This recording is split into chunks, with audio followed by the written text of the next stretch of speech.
ਉਹ ਪਰਮਾਤਮਾ ਪਰਮੇਸ਼ਰ ਵਾਹਿਗੁਰੂ ਕਿਸੇ ਵੀ ਰੂਪ ਦੇ ਵਿੱਚ ਇਨਸਾਨ ਦੇ ਸਾਹਮਣੇ ਆ ਸਕਦਾ ਹੈ।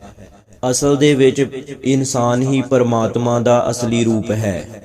ਅੱਜ ਇਸ ਵੀਡੀਓ ਦੇ ਵਿੱਚ ਤੁਹਾਨੂੰ ਇੱਕ ਅਨੋਖੀ ਅਤੇ ਬਚਿੱਤਰ ਘਟਨਾ ਦੇ ਬਾਰੇ ਵਿੱਚ ਦੱਸਾਂਗੇ, ਜਿਸ ਨੂੰ ਸੁਣ ਕੇ ਤੁਹਾਨੂੰ ਪਰਮਾਤਮਾ ਦੇ ਰੂਪ ਰੰਗ ਦੇ ਪ੍ਰਤੱਖ ਦਰਸ਼ਨ ਹੋ ਜਾਣਗੇ ਅਤੇ ਪਰਮਾਤਮਾ ਸਾਡੇ ਤੋਂ ਕਿਤੇ ਦੂਰ ਨਹੀਂ ਹੈ। ਇਹ ਗੱਲ ਵੀ ਤੁਹਾਨੂੰ ਮੰਨਣੀ ਹੀ ਪਵੇਗੀ। ਇਹ ਸੱਚੀ ਘਟਨਾ ਜਲੰਧਰ ਵਿੱਚ ਰਹਿੰਦੇ ਮਨਜੀਤ ਕੁਮਾਰ ਨੇ ਸਾਂਝੀ ਕੀਤੀ ਹੈ ਕਿ ਕਿਵੇਂ ਇੱਕ ਸੱਚੇ ਸਾਈਂ ਦੇ ਭਗਤ ਨੂੰ ਇੱਕ ਗੁਰਸਿੱਖ ਦੇ ਦੁੱਖ ਦਰਦ ਦੀ ਸੋਝੀ ਹੋਈ ਅਤੇ ਕਿਵੇਂ ਮੀਲਾਂ ਦੂਰ ਬੈਠੇ ਇਹਨਾਂ ਦੋਨਾਂ ਇਨਸਾਨਾਂ ਦਾ ਮੇਲ ਹੋਇਆ। ਮਨਜੀਤ ਕੁਮਾਰ ਜੀ ਦੱਸਦੇ ਨੇ ਕਿ ਮੈਂ ਪਿਛਲੇ 40 ਸਾਲ ਤੋਂ ਜਲੰਧਰ ਸ਼ਹਿਰ ਵਿੱਚ ਰਹਿੰਦਾ ਹਾਂ ਤੇ ਮੇਰਾ ਕਾਰੋਬਾਰ ਪੂਰੇ ਜ਼ੋਰਾਂ ਤੇ ਚੱਲ ਰਿਹਾ ਹੈ।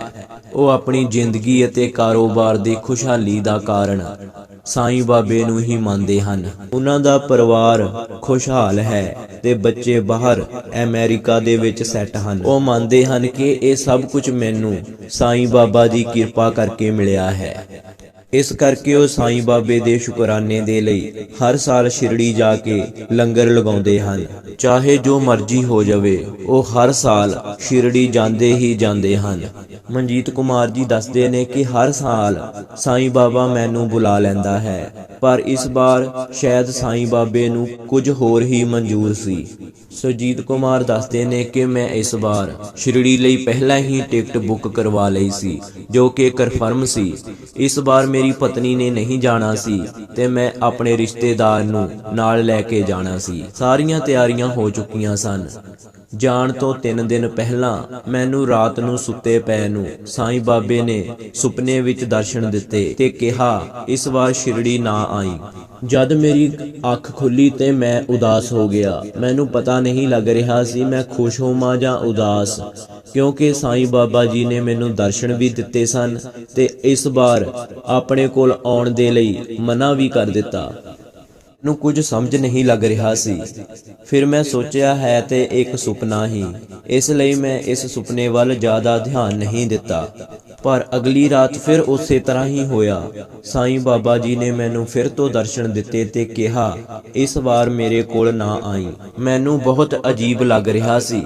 ਮੈਨੂੰ ਸਾਈਂ ਬਾਬਾ ਕੋਈ ਨਾ ਕੋਈ ਇਸ਼ਾਰਾ ਤਾਂ ਦੇ ਰਹੇ ਸਨ, ਪਰ ਮੈਨੂੰ ਸਮਝ ਨਹੀਂ ਲੱਗ ਰਹੀ ਸੀ ਕਿ ਮੈਂ ਕੀ ਕਰਾਂ।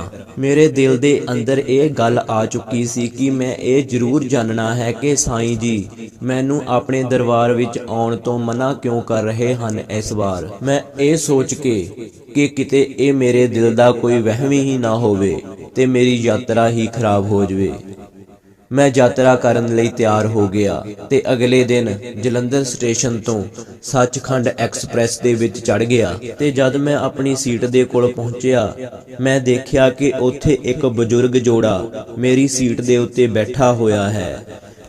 ਬਜ਼ੁਰਗ ਔਰਤ ਸੀਟ ਦੇ ਉੱਪਰ ਲੇਟੀ ਹੋਈ ਹੈ ਤੇ ਉਸ ਦੇ ਕੋਲ ਹੀ ਬਜ਼ੁਰਗ ਆਦਮੀ ਬੈਠਾ ਹੋਇਆ ਸੀ। ਟ੍ਰੇਨ ਨੇ 15-20 ਮਿੰਟ ਜਲੰਧਰ ਸਟੇਸ਼ਨ ਤੇ ਰੁਕਣਾ ਸੀ ਤੇ ਮੈਂ ਉਹਨਾਂ ਨੂੰ ਕਿਹਾ ਬਜ਼ੁਰਗੋ, ਤੁਸੀਂ ਇੱਥੋਂ ਉੱਠ ਸਕਦੇ ਹੋ, ਇਹ ਮੇਰੀ ਸੀਟ ਹੈ। ਉਸ ਬਜ਼ੁਰਗ ਦੀ ਉਮਰ 80-85 ਸਾਲ ਦੀ ਸੀ ਤੇ ਉਸਨੇ ਮੈਨੂੰ ਹੱਥ ਜੋੜ ਕੇ ਕਿਹਾ ਪੁੱਤਰ, ਮੈਨੂੰ ਇੱਥੋਂ ਨਾ ਉਠਾ, ਅਸੀਂ ਆਪਣੇ ਗੁਰੂ ਦੇ ਕੋਲ ਜਾਣਾ ਹੈ। ਉਹ ਬਜ਼ੁਰਗ ਮੈਨੂੰ ਇਹ ਸਭ ਹੱਥ ਜੋੜ ਕੇ ਬੋਲ ਰਿਹਾ ਸੀ। ਉਸ ਬਜ਼ੁਰਗ ਦੇ ਜੋੜੇ ਹੋਏ ਹੱਥ ਦੇਖ ਕੇ ਮੈਨੂੰ ਇੱਕ ਜ਼ੋਰ ਦਾ ਝਟਕਾ ਲੱਗਿਆ। ਸਾਈਂ ਬਾਬੇ ਦਾ ਇਸ਼ਾਰਾ ਜੋ ਮੈਨੂੰ 2 ਦਿਨ ਪਹਿਲਾਂ ਸੁਪਨੇ ਦੇ ਵਿੱਚ ਮਿਲਿਆ ਸੀ, ਹੁਣ ਮੈਂ ਉਹ ਸਮਝ ਚੁੱਕਿਆ ਸੀ। ਫਿਰ ਵੀ ਮੈਂ ਉਹਨਾਂ ਨੂੰ ਪੁੱਛਿਆ ਕਿ ਬਜ਼ੁਰਗੋ, ਤੁਸੀਂ ਟਿਕਟ ਨਹੀਂ ਕਰਵਾਈ? ਤੇ ਉਹ ਕਹਿਣ ਲੱਗੇ ਟਿਕਟ ਤਾਂ ਹੈ ਪਰ ਕਨਫਰਮ ਨਹੀਂ ਹੋਈ। ਸਾਡਾ ਜਾਣਾ ਵੀ ਬਹੁਤ ਜ਼ਰੂਰੀ ਹੈ ਤੇ ਖੜ ਕੇ ਅਸੀਂ ਦੋਨੋਂ ਜਾ ਨਹੀਂ ਸਕਦੇ। ਮੈਂ ਸਾਰੀ ਗੱਲ ਜਾਣਨਾ ਚਾਹੁੰਦਾ ਸੀ, ਇਸ ਲਈ ਮੈਂ ਉਹਨਾਂ ਦੇ ਕੋਲ ਹੀ ਬੈਠ ਗਿਆ। ਗੱਡੀ ਅਜੇ ਸਟੇਸ਼ਨ ਤੇ 15 ਮਿੰਟ ਰੁਕਣੀ ਸੀ ਤੇ ਬਜ਼ੁਰਗਾਂ ਨੇ ਦੱਸਿਆ ਕਿ ਮੈਂ ਬਿਆਸ ਦੇ ਲਾਗੇ ਇੱਕ ਪਿੰਡ ਵਿੱਚ ਰਹਿੰਦਾ ਹਾਂ ਤੇ ਮੇਰਾ ਨਾਮ ਮਨਜੀਤ ਸਿੰਘ ਹੈ ਤੇ ਇਹ ਮੇਰੀ ਪਤਨੀ ਹੈ, ਜੋ ਸ਼ਾਇਦ ਇਸ ਦੁਨੀਆ ਨੂੰ ਜਲਦੀ ਹੀ ਛੱਡ ਕੇ ਜਾਣ ਵਾਲੀ ਹੈ। ਮੇਰਾ ਇਕਲੌਤਾ ਇੱਕ ਪੁੱਤਰ ਸੀ ਜੋ ਪਹਿਲਾਂ ਹੀ ਇੱਕ ਹਾਦਸੇ ਵਿੱਚ ਮਰ ਚੁੱਕਿਆ ਹੈ। ਹੁਣ ਅਸੀਂ ਦੋਨੋਂ ਹੀ ਇੱਕ ਦੂਜੇ ਦਾ ਸਹਾਰਾ ਹਾਂ। ਮੇਰੀ ਪਤਨੀ ਕਾਫੀ ਸਮੇਂ ਤੋਂ ਬਿਮਾਰ ਚੱਲ ਰਹੀ ਹੈ ਮੇਰੀ ਪਤਨੀ ਦੀ ਇੱਕ ਇੱਛਾ ਹੈ ਕਿ ਉਹ ਹਜੂਰ ਸਾਹਿਬ ਗੁਰੂ ਗੋਬਿੰਦ ਸਿੰਘ ਮਹਾਰਾਜ ਜੀ ਦੇ ਚਰਨਾਂ ਵਿੱਚ ਹੀ ਆਪਣੇ ਪ੍ਰਾਣ ਤਿਆਗੇ। ਹੁਣ ਇਸ ਉਮਰ ਦੇ ਵਿੱਚ ਮੈਂ ਹੋਰ ਤੇ ਕੁਝ ਨਹੀਂ ਕਰ ਸਕਦਾ, ਪਰ ਇਹ ਇੱਛਾ ਆਪਣੀ ਪਤਨੀ ਦੀ ਜ਼ਰੂਰ ਪੂਰੀ ਕਰਨ ਦੀ ਕੋਸ਼ਿਸ਼ ਕਰ ਰਿਹਾ ਹਾਂ, ਕਿਉਂਕਿ ਜਦੋਂ ਦੀ ਮੇਰੇ ਪੁੱਤਰ ਦੀ ਮੌਤ ਹੋਈ ਹੈ ਮੇਰੀ ਪਤਨੀ ਬਿਲਕੁਲ ਹੀ ਟੁੱਟ ਚੁੱਕੀ ਹੈ। ਟਿਕਟ ਬੁੱਕ ਕਰਵਾਈ ਸੀ ਪਰ ਸੀਟ ਕਨਫਰਮ ਨਹੀਂ ਹੋਈ। ਇਹ ਪਤਾ ਨਹੀਂ ਕਦੋਂ ਹੋਣੀ ਸੀ। ਐਨਾ ਸਮਾਂ ਨਾ ਹੀ ਮੇਰੀ ਪਤਨੀ ਦੇ ਕੋਲ ਹੈ ਤੇ ਨਾ ਹੀ ਮੇਰੇ ਕੋਲ। ਗੁਰੂ ਸਾਹਿਬ ਜੀ ਦੇ ਅੱਗੇ ਅਰਦਾਸ ਕਰਕੇ ਟ੍ਰੇਨ ਦੇ ਵਿੱਚ ਬੈਠ ਗਏ ਕਿ ਤੁਹਾਡਾ ਭਾਣਾ ਮੰਨਦੇ ਆਏ ਹਾਂ, ਹੁਣ ਇੱਥੇ ਵੀ ਕਿਰਪਾ ਕਰੋ। ਅਰਦਾਸ ਕਰਕੇ ਬਿਨਾਂ ਕੁਝ ਸੋਚੇ ਸਮਝੇ ਮੈਂ ਟ੍ਰੇਨ ਦੇ ਵਿੱਚ ਬੈਠ ਗਿਆ, ਕਿਉਂਕਿ ਮੈਨੂੰ ਆਪਣੇ ਗੁਰੂ ਤੇ ਭਰੋਸਾ ਹੈ ਕਿ ਗੁਰੂ ਗੋਬਿੰਦ ਸਿੰਘ ਮਹਾਰਾਜ ਜੀ ਨੇ ਸਾਡੇ ਲਈ ਆਪ ਹੀ ਸਾਰਾ ਇੰਤਜ਼ਾਮ ਕਰ ਦੇਣਾ ਹੈ। ਮੈਂ ਉਹਨਾਂ ਦੀ ਸਾਰੀ ਗੱਲ ਸੁਣੀ ਤੇ ਹੁਣ ਤੱਕ ਮੈਂ ਸਭ ਕੁਝ ਸਮਝ ਗਿਆ ਸੀ ਕਿ ਸਾਈਂ ਬਾਬੇ ਨੇ ਮੈਨੂੰ ਇਸ ਵਾਰ ਕਿਉਂ ਮਨਾ ਕੀਤਾ ਹੈ ਸ਼ਿਰੜੀ ਜਾਣ ਤੋਂ। ਤੇ ਮੈਂ ਉਹਨਾਂ ਬਜ਼ੁਰਗਾਂ ਨੂੰ ਕਿਹਾ, ਬਜ਼ੁਰਗੋ ਮੇਰਾ ਨਾਮ ਵੀ ਮਨਜੀਤ ਕੁਮਾਰ ਹੈ, ਇਹ ਟਿਕਟ ਤੁਸੀਂ ਮੇਰੇ ਵਾਲੀ ਰੱਖ ਲਓ ਤੇ ਆਰਾਮ ਨਾਲ ਸੱਚਖੰਡ ਹਜੂਰ ਸਾਹਿਬ ਦੀ ਯਾਤਰਾ ਕਰੋ, ਤੁਹਾਨੂੰ ਇਸ ਸੀਟ ਤੋਂ ਕੋਈ ਨਹੀਂ ਉਠਾਵੇਗਾ।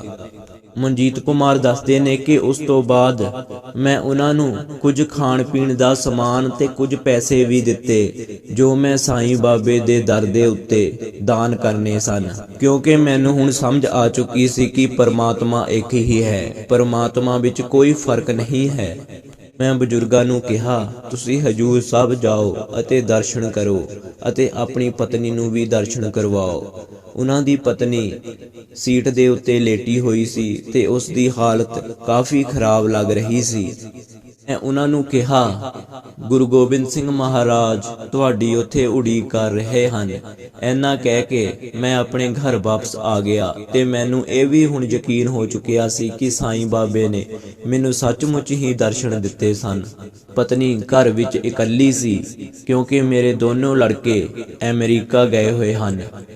ਮੈਂ ਸਾਰੀ ਗੱਲ ਆਪਣੀ ਪਤਨੀ ਨੂੰ ਦੱਸੀ ਤੇ ਉਸਨੇ ਕਿਹਾ, ਪਰਮਾਤਮਾ ਜੋ ਵੀ ਕਰਦਾ ਹੈ ਉਹ ਭਲਾ ਹੀ ਕਰਦਾ ਹੈ, ਉਹ ਪਰਮਾਤਮਾ ਕੁਝ ਵੀ ਗਲਤ ਨਹੀਂ ਕਰਦਾ, ਇਸ ਵਿੱਚ ਵੀ ਸਾਡਾ ਹੀ ਕੋਈ ਫਾਇਦਾ ਹੋਵੇਗਾ। ਐਨੀ ਗੱਲ ਕਰਕੇ ਮੇਰੀ ਪਤਨੀ ਨੇ ਮੈਨੂੰ ਚਾਹ ਬਣਾ ਕੇ ਦਿੱਤੀ ਤੇ ਆਪ ਵਾਸ਼ਰੂਮ ਚਲੀ ਗਈ।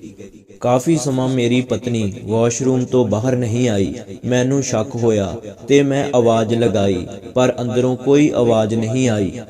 ਮੈਂ ਦਰਵਾਜ਼ਾ ਖੜਕਾਇਆ ਤਾਂ ਵੀ ਕੋਈ ਜਵਾਬ ਨਹੀਂ ਆਇਆ, ਸੋ ਮੈਂ ਬਾਥਰੂਮ ਦਾ ਦਰਵਾਜ਼ਾ ਤੋੜ ਦਿੱਤਾ ਤਾਂ ਜਦ ਦੇਖਿਆ ਮੇਰੀ ਪਤਨੀ ਥੱਲੇ ਫਰਸ਼ ਦੇ ਉੱਤੇ ਡਿੱਗੀ ਹੋਈ ਸੀ। ਸ਼ਾਇਦ ਉਸ ਨੂੰ ਅਟੈਕ ਆ ਗਿਆ ਸੀ। ਮੈਂ ਉਸ ਨੂੰ ਚੁੱਕਿਆ ਤੇ ਹਸਪੀਟਲ ਲੈ ਗਿਆ।